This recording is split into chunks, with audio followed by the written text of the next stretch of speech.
Hi friends, இன்றைக்கி நம்ம வந்து கேன்வாவில் எப்படி டிசைன் பண்ணலாம், ஒரு ஆரி ஒர்க்கு, ஒரு சின்ன ஒரு ஸ்லீவ் எப்படி டிசைன் பண்ணலாம் அப்படின்றத பார்க்கலாம்.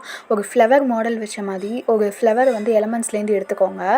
அதை வந்து நம்ம வந்து அந்த ப்ளஸ் சிம்பிள் இருக்குல்ல, அதை நம்ம கிளிக் பண்ண நம்ம ஃபஸ்ட்டு ஒரு தடவை கிளிக் பண்ணும்போது எந்த இடத்துல வைக்கிறோமோ அடுத்தடுத்து நமக்கு அந்தந்த இடத்துல வந்து அது வந்து காப்பி ஆகிட்டே போகும். ஸோ நீங்கள் வந்து அந்த மாதிரி ஈஸியாக வந்து காப்பி பண்ணிக்க முடியும்.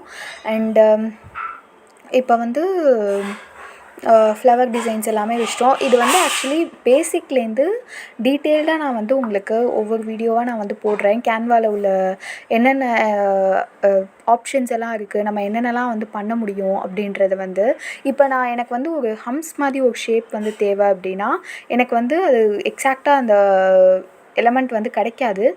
பட் வந்து நான் இருக்கிற எலமெண்ட்டை வச்சு அதை எப்படி அதை க்ராப் பண்ணி நம்ம வந்து மாடிஃபை பண்ணி நமக்கு தேவையான ஒரு டிசைனுக்கு வந்து அதை கொண்டு வருது அப்படின்றத பார்க்கலாம். இப்போ இது வந்து ஜஸ்ட் அந்த கர்வ் மாதிரி இருக்குது. ஸோ ஆக்சுவலி ஹம்ஸுன்னும் போது சின்ன சின்னதாக வந்து வரணும், ரைட்டா?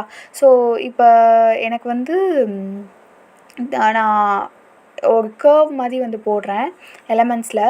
ஸோ அதில் வந்து ஒரு பெரிய கர்வ் வந்து கிடச்சா கூட அதை வந்து நம்ம க்ராப் பண்ணி நம்ம சின்னதாக வந்து நம்ம அந்த கர்வ் டிசைன் வந்து நம்ம கொண்டு வந்துக்க முடியும். இப்போ அந்த சர்க்கிள் ஷேப் வந்து கிடச்சிடுச்சு. ஸோ இந்த சர்க்கிள் ஷேப்பை வந்து நான் ஜஸ்ட்டு க்ராப் பண்ணிட்டு அப்படியே வந்து நம்ம காப்பி பண்ணி எல்லா இடத்துக்கும் நம்ம வந்து அழகாக நம்ம வந்து கொண்டு வந்துக்க முடியும்.